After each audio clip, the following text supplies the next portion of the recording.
السلام علیکم، کیسے ہیں آپ سب لوگ؟ آئی ہوپ کہ آپ سب ٹھیک ہوں گے اور جہاں پہ بھی ہوں گے خوش ہوں گے۔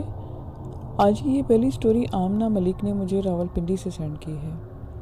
ویڈیو کے شروع کرنے سے پہلے آپ سے ریکویسٹ ہے کہ آپ چینل کو سبسکرائب کر لیں، اور اگر آپ کے پاس بھی سٹوریز ہیں اور آپ مجھ سے شیئر کرنا چاہتے ہیں تو مجھے واٹس ایپ کر سکتے ہیں۔ تو آئیے کہانی شروع کرتے ہیں انہی کی زبانی۔ میں 9th اسٹینڈرڈ کی طالبہ تھی۔ میری سب سے چھوٹی خالہ کی ڈیٹ فکس ہو گئی۔ 3 مہینے کے بعد ان کی شادی کی تاریخ رکھ دی گئی تھی۔ وہ سردیوں کے دن تھے اور رات 11 بجے کا ٹائم تھا۔ سب لوگ سو چکے تھے۔ میں آپ کو بتاتی چلوں کہ میرے ابو کی ڈیتھ 4 سال پہلے ہوئی تھی۔ ان کی ڈیتھ کے بعد ہم بہن بھائی اپنے ننیہال میں ہی رہتے تھے۔ میری نانی امی کے 2 گھر تھے۔ ایک گھر میں ماموں مامی اور میرے چھوٹے بھائی بہن رہتے تھے، اور دوسرے گھر میں میری نانی اور میری امی اور ابو، چھوٹی خالہ اور میں رہتے تھے۔ میری چھوٹی خالہ کا مجھ سے کافی پیار تھا، اس لیے وہ مجھے اپنے ساتھ ساتھ ہی رکھتی تھی۔ جس گھر میں ہم رہتے اس کے سب سے پیچھے 2 کمرے تھے۔ ایک خالہ کا کمرہ تھا اور دوسرا نانی امی کا سٹور۔ شروع سے ہی ہم لوگ سنتے آ رہے تھے کہ سٹور روم میں کسی کا سایہ ہے۔ کبھی کبھی تو بات سچ بھی لگتی، اور کبھی لگتا کہ نانی امی ادھر کوئی خزانہ چھپا کر رکھا ہوا ہے۔ خیر جو بھی ہے، ہم بچے کبھی ڈر سے بھی ادھر گئے ہی نہیں تھے۔ زیادہ اس کمرے کو تالا لگا رہتا تھا۔ اس کے آگے ایک بڑا سا ہال نما کمرہ تھا، اور اس کے آگے برآمدہ تھا، پھر صحن، اور آخر میں 2 باتھ روم اور ایک کچن تھا۔ کافی بڑا گھر تھا، کمرے کھلے کھلے اور بڑا سا صحن تھا۔ ہم لوگ جس گاؤں میں رہتے تھے وہ بارڈر کے پاس تھا۔ ایک رات 11 بجے کا ٹائم ہوگا۔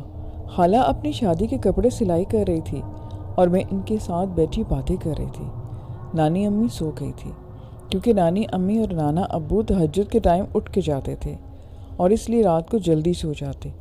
باتیں کرتے کرتے عجیب سی آواز آئی، جیسے کوئی سٹور روم میں آری سے کچھ کاٹ رہا ہو۔ پہلے ہمیں اپنا وہم لگا، پر آہستہ آہستہ آواز اور زیادہ ہونا شروع ہو گئی۔ ہم لوگ ڈر کے اپنے کمرے کی طرف بھاگے اور اندر سے کمرہ لاک کر لیا۔ بہت جلد ہمیں احساس ہو گیا کہ ہم کتنی بڑی غلطی کر چکے ہیں۔ تھوڑی دیر تک لگاتار وہ آوازیں آتی رہی اور پھر بند ہو گئی۔ ہم دونوں نے شکر ادا کیا۔ کمرے کی لائٹ آن ہی چھوڑ کر ہم بیڈ پر لیٹ گئے۔ مجھے صبح اسکول جانا تھا۔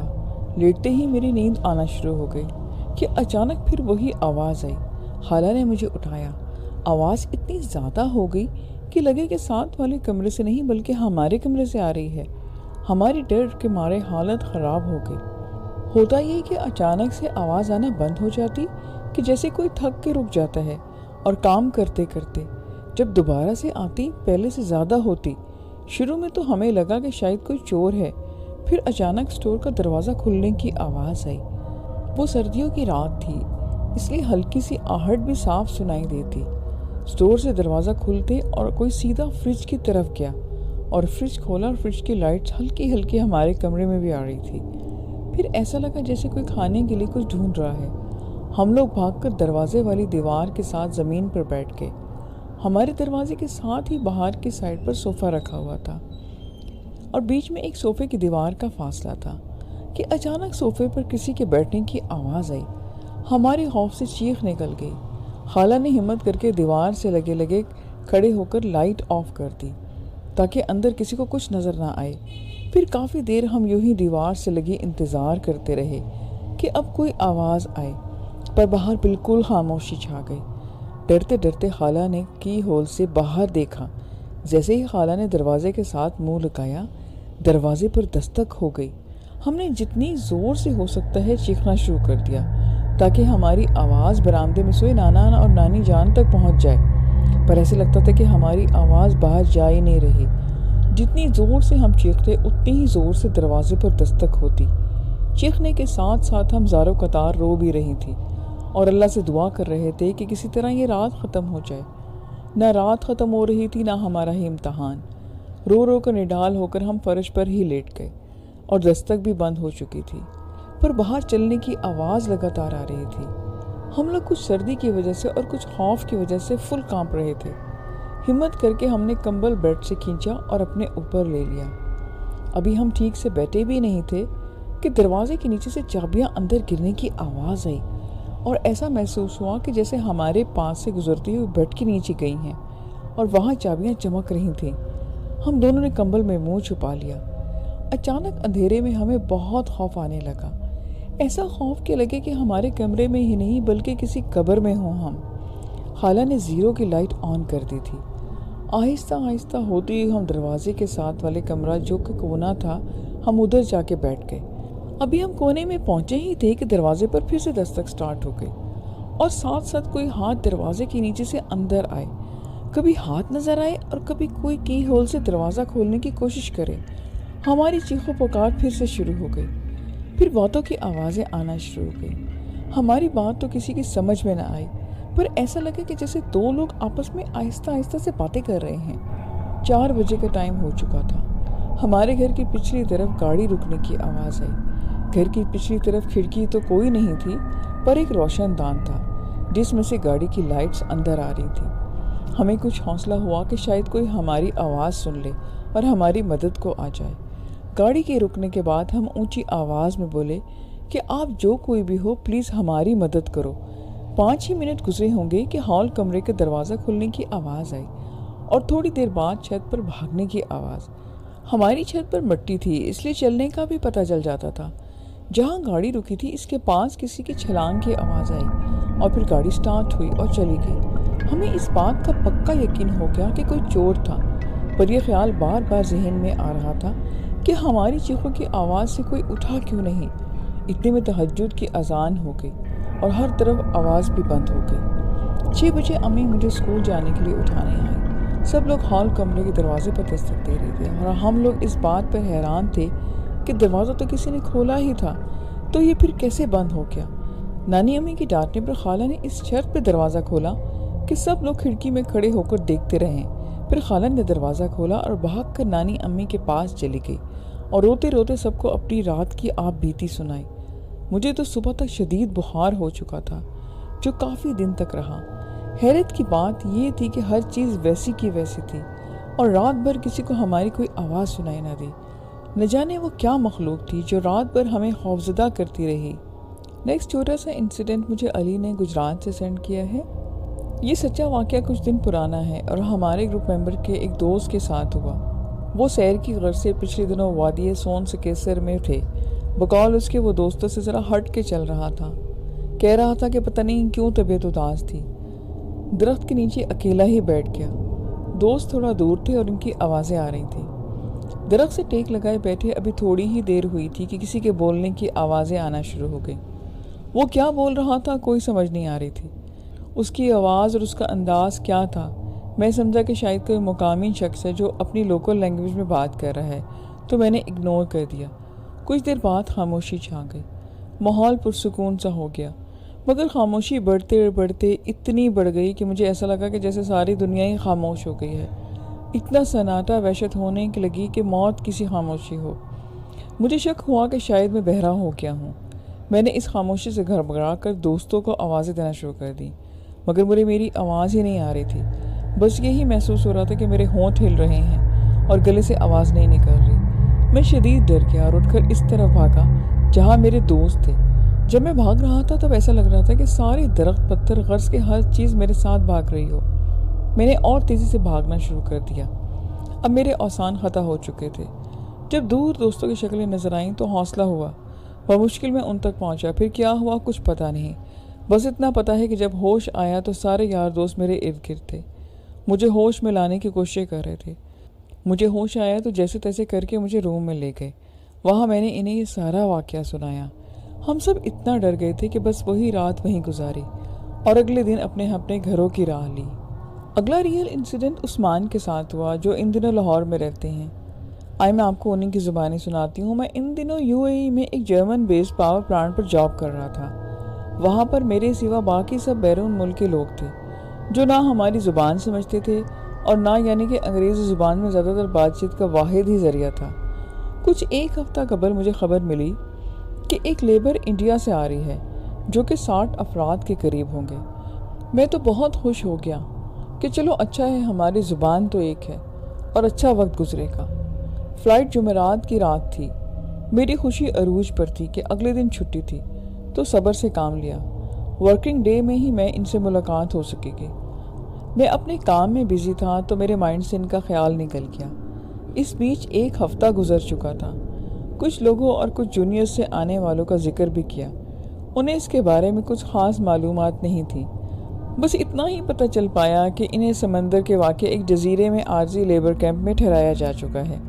میں نے سوچا کہ چھٹی کے بعد خود وہاں جاؤں گا۔ میری رات کی ڈیوٹی ہوتی تھی۔ چھٹی کے بعد صبح آ کر میں سو جاتا اور دوپہر کو اٹھ کر سو کے جایا کرتا۔ کچھ فاصلے پر ہی وہ جگہ واقع تھی اور اس کے ارد گرد خاردار تارے لگا کر اسے محفوظ کیا گیا تھا۔ گیٹ پر گیا تو ڈیوٹی پر کورین گارڈ تھا۔ اس سے پوچھا تو اس نے روکھے پھیکے انداز میں لا علمی کا اظہار کیا کہ یہاں پر کوئی مزدور نہیں ہے۔ ابھی میں اسی کشمکش میں واپس آ گیا، تیار ہوا اور ڈیوٹی پر چلا گیا، لیکن مجھے لگ رہا تھا کہ کہیں نہ کہیں کوئی گڑبڑ ضرور ہے۔ ایسا کیسے ہو سکتا ہے کہ فلائٹ کنفرمڈ ہو اور یہاں کسی کو معلوم ہی نہیں ہو؟ یہ تو لوگ ماننے کو ہی تیار نہیں۔ دال میں ضرور کچھ کالا ہے۔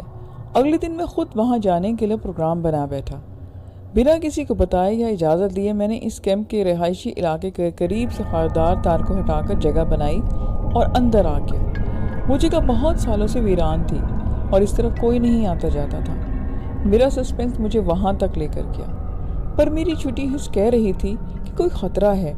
وہاں پر ایک بڑی سی کرین کھڑی تھی اور ان رہائشی کمروں میں سے کچھ کو ہٹایا جا چکا تھا اور کچھ شدید جلے ہوئے تھے کہ جیسے آگ میں سب کچھ جل جاتا ہے۔ ان بیرکس میں ونڈو اے سی نصب ہوئے تھے، جیسے کہ گلف ممالک میں عمومی طور پہ ہوتے ہیں، اور ان کی بجلی کی تاریں بھی لٹک رہی تھیں۔ وہ مکمل طور پر جل چکے تھے، زندگی کے کوئی آثار دکھائی نہیں دے رہے تھے۔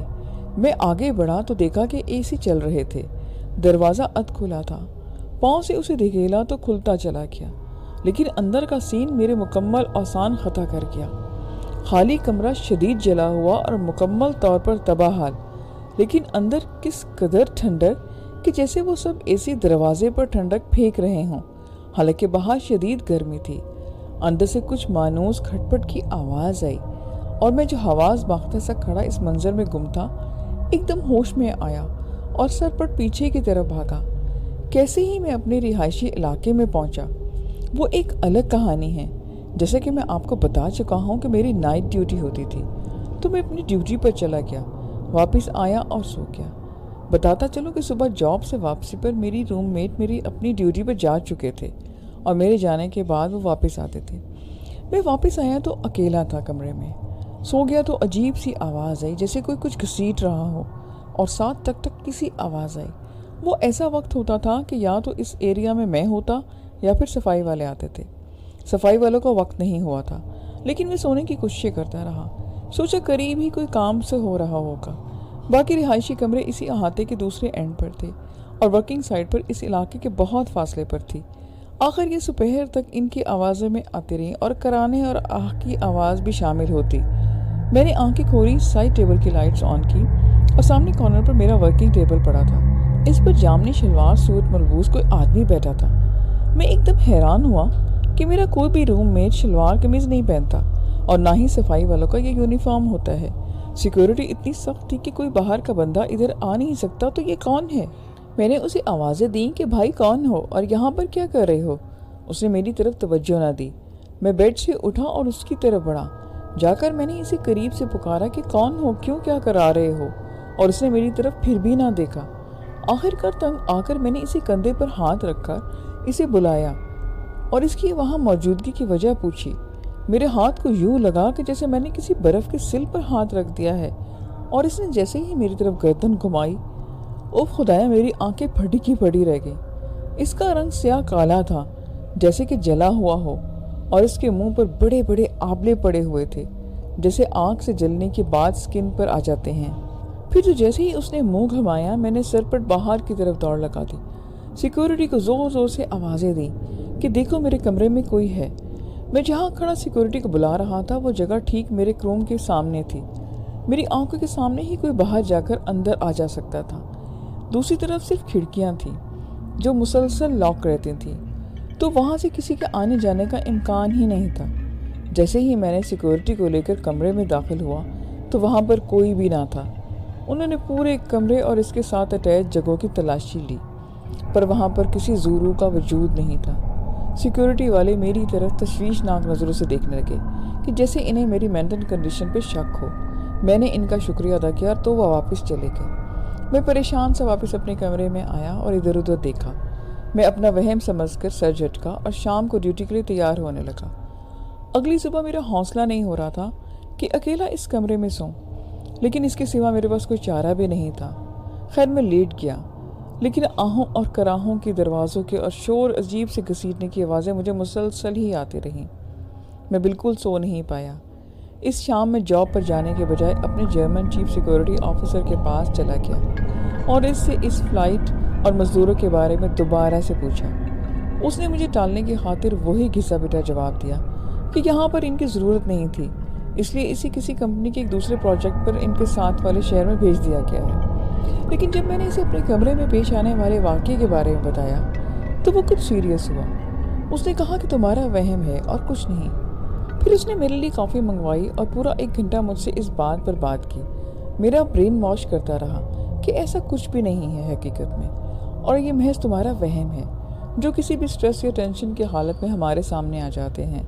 لیکن اس نے ایک مہربانی کی کہ مجھے اس کمپاؤنڈ کے دوسرے اینڈ پر جو موجود روم میں شفٹ کر دیا گیا۔ میں بھی کچھ مطمئن ہو گیا۔ ایک رات بھی سکون سے نہ گزری وہاں پر۔ وہ سب ایکٹیویٹیز دوبارہ سے شروع ہو گئی۔ الماریوں کے پٹ خود بخود بند ہونا، باہر کا دروازہ لاک ہونے کے باوجود اس کا خود بخود کھل جانا، گھسیٹنے کی آوازیں، پھر میرے جسم پر بھی اثر ہونے لگا۔ آخر تھک ہا کر پھر میں چیف کے پاس دوبارہ گیا۔ اس سے تمام واقعہ سنایا۔ اب اسے بھی کچھ پریشانی لاحق ہو چکی تھی۔ جب میں نے اسے بتایا کہ میں خود اس کیمپ کا وزٹ کر چکا ہوں اور اسی دن سے میرے ساتھ یہ سارے واقعات ہو رہے ہیں، وہ ایک دم ہائپر ہوا اور پھر پریشان ہوتے ہوئے بولا کہ وہاں تو جس رات انہیں ٹھہرایا گیا تھا، اس سے اگلے دن ان میں سے کوئی بھی زندہ باقی نہیں رہا تھا، اور غیر فطری بات یہ تھی کہ ان کے پوسٹ مارٹم رپورٹ میں تمام لاشوں کے جسم میں سے خون کا ایک قطرہ بھی باقی نہیں تھا۔ اس نے بتایا کہ اس فلائٹ کے تمام لیبرز کو وہاں پہ ٹھہرایا گیا تھا، اور وہاں سنا گیا ہے کہ وہاں عرصہ دراز سے کوئی نہیں تھا، شاید وہاں کوئی غیر مرئی مخلوق کا بسیرا ہو چکا تھا، اور ان تمام مزدوروں کی اچانک موت اور ان کے جسم میں خون کا نہ ہونا بھی اسی طرف اشارہ کرتا ہے کہ وہ کوئی غیر مرئی مخلوق تھی۔ پھر میں نے اس کو بتایا کہ جو میرے روم میں بیٹھا ہوا تھا اور جامنی کپڑوں میں تھا، وہ بھی مجھے انہی کے جیسا لگ رہا تھا۔ خیر مجھے اس واقعے کو کسی کو اور نہ بتانے سے منع کر دیا گیا اور ایک اور رہائش بدل دی گئی۔ وہاں میرے 2 دن سکون سے گزرے اور پھر وہی سلسلہ شروع۔ عجیب مایوسی اور پریشانی کے عالم میں تھا۔ میں کیمپ انچارج کے پاس چلا گیا اور اسے سارا واقعہ بتایا۔ وہ بیچارہ میری داستان سن کر خود پریشان ہوا۔ اس نے کہا کہ میں تمہیں دوسرے شہر میں شفٹ کر دیتا ہوں، جو کہ تقریباً 70 کلومیٹر دور ہے۔ اس نے مجھے یہ بھی مشورہ دیا کہ بہتر ہے کہ تم واپس اپنے گھر چلے جاؤ، ہو سکتا ہے کہ سمندر پار کرو تو یہ مخلوقات تمہارا پیچھا نہ کریں۔ اس وقت تو میں نے دوسرے شہر میں جانا ہی مناسب سمجھا اور فوری طور پر وہاں شفٹ ہو گیا۔ اس شہر میں کافی سکون رہا، چند دن بڑے آرام سے گزرے، مگر یہاں تھوڑا مختلف سلسلہ شروع ہو گیا۔ اب سرگوشیاں محسوس ہونے لگی تھیں، لیکن الفاظ سمجھ میں نہیں آتے تھے۔ میری اس تمام چیزوں کا غائب ہونا، بدبو کا اچانک جھونکے کی صورت میں آنا، اور سوتے میں کسی کا پاؤں یا بازو پر پکڑ کر ہلا دینا شروع ہو گیا۔ یہ سلسلہ پھر کسی حد تک قابل برداشت تھا، جس میں برداشت کرتا رہا۔ ان دنوں اچانک اطلاع ملی کہ میری ماں شدید بیمار ہے۔ مجھے اپنی امی کی بیماری کی وجہ سے اچانک گھر واپس آنا پڑا۔ یہاں پاکستان میں اپنی ماں کا علاج میں پریشانی میں پڑ گیا، اور اس سب میں کچھ وقتی طور پہ وہ سب کچھ میں بھول گیا۔ ہر طرح کی ممکن علاج ہوا، لیکن میری ماں کو کوئی فائدہ نہ ہوا، حالانکہ میری امی کو کوئی ایسی بیماری نہ تھی۔ اس کے بعد پتہ چلا کہ ان کو کینسر ڈائیگنوز ہوا ہے اور وہ بچ نہ سکی۔ ایک ماں کو کھو دینے کا غم، اور دوسرا یہ سب کچھ۔ میرے گھر والے مجھے کبھی ایک ڈاکٹر تو کبھی دوسرے اسپیشلسٹ کے پاس لے کر جاتے رہے، پر کوئی بہتری نہ آئی۔ ڈاکٹر مجھے دماغ کی میڈیسن دے دے کر نیم بے ہوش رکھتے۔ پھر کسی نے مشورہ دیا کہ یہ ڈاکٹرز کے بس کی بات نہیں ہے، اس کا روحانی علاج ہو سکتا ہے۔ کئی عاملوں سے ملا، زیادہ تر فراڈ تھے، پیسے بناتے رہے اور اتنے ہزار بکرے لاؤ، لیکن مجھے کوئی فائدہ نہ ہوتا۔ جو چند ایک ٹھیک نکلے تھے، انہوں نے بھی جواب دے دیا کہ یہ ہمارے بس سے باہر کی بات ہے۔ لیکن ایک بات قابل غور ہے کہ جب بھی ہم دم کرتے ہیں یا پڑھائی کرتے ہیں تو حالت میری ایسی ہو جاتی جیسے میں بہت زیادہ نشے میں ہوں۔ میرا دماغ ٹھیک کام رہا ہوتا تھا، پر جسمانی طور پر میں بہت لاغر محسوس ہوتا تھا۔ کسی نے بتایا کہ ضلع شیخوپورہ کے ایک استاد عامل ہیں، ان کے پاس جاؤ۔ انہوں نے میرا روحانی علاج شروع کر دیا اور ساتھ یہ بھی کہا کہ تمہیں بہت ہمت سے کام لینا ہوگا۔ انہوں نے چند وظائف بتائے کہ انہیں شروع کرو۔ میں نے فوری نوری وظائف شروع کر دیے اور انہوں نے بھی پڑھائی شروع کر دی۔ تب کہیں جا کر اثر ہوا اور میں دن بدن بہتری کی طرف آتا چلا گیا، اور یوں یہ تمام معاملات ختم ہوئے۔ اس بیچ ہم نے بے شمار گھر بدلے، کئی شہر گھومے، لیکن جو بھی مخلوق تھی وہ ہمارے بیچ پہنچ جاتی تھی۔ ایک گھر کا ذکر میں خاص طور پر کرتا چاہتا ہوں کہ جس میں ہم 28 دن رکے تھے۔ وہاں کا ایک کمرہ ایسا تھا جہاں پر یہ سب کچھ تھم سا جاتا تھا۔ بعد میں انویسٹیگیشن سے پتہ چلا کہ یہ ان کی مرحومہ امی کا کمرہ تھا، جو انتہائی عبادت گزار عورت تھی۔ ان واقعات کا سلسلہ تو رک چکا ہے، لیکن میں آج تک نہیں جان سکا کہ ان سب مزدوروں کے ساتھ کیا واقعہ ہوا اور وہ مجھ سے کیا چاہتے تھے۔ لسنز، یہ آج کی سٹوریز تھیں۔ آئی ہوپ کہ آپ کو اچھی لگیں گی۔ مجھے اپنا فیڈ بیک ضرور دیں۔ پھر نیکسٹ ویڈیو میں ملیں گے نیو سٹوریز کے ساتھ۔ خدا حافظ۔